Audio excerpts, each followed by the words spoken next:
In a significant boost to higher education in the state, the Meghalaya cabinet has approved the establishment of St. Xavier'S University by allotting 50 acres of land at Maukhanu at a highly concessional rate.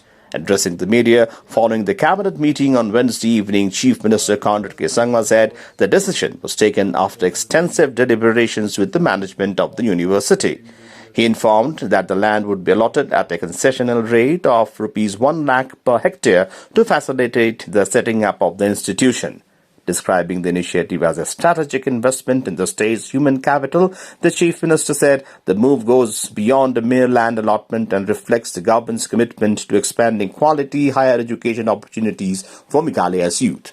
Conrad Sangma further noted that St. Xavier'S University is a nationally reputed institution known for academic excellence, and its proposed campus in Meghalaya is expected to strengthen the state's higher education ecosystem while giving a major fillip to technical and professional education.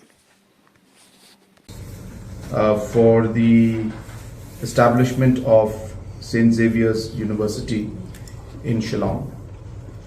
As you're aware, a few years back we had passed the act to establish the St. Xavier'S University, and during the process, of course, there were a lot of discussions and negotiations that took place, and finally we received a letter from St. Xavier'S authorities that they required 100 acres of land from the government to establish the St. Xavier'S University.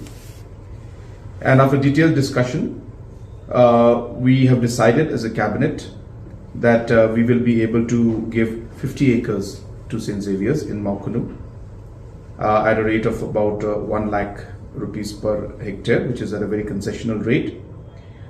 And of course, this is being done because St. Xavier'S is a premier institute, and this is an investment that we're making in our youth and in our future generation, because by having institutes like the St. Xavier'S University coming in, which is a brand known all over the country and the world, we are very positive that it will have a very huge impact, especially on higher technical education and the different opportunities that it will have for our youth.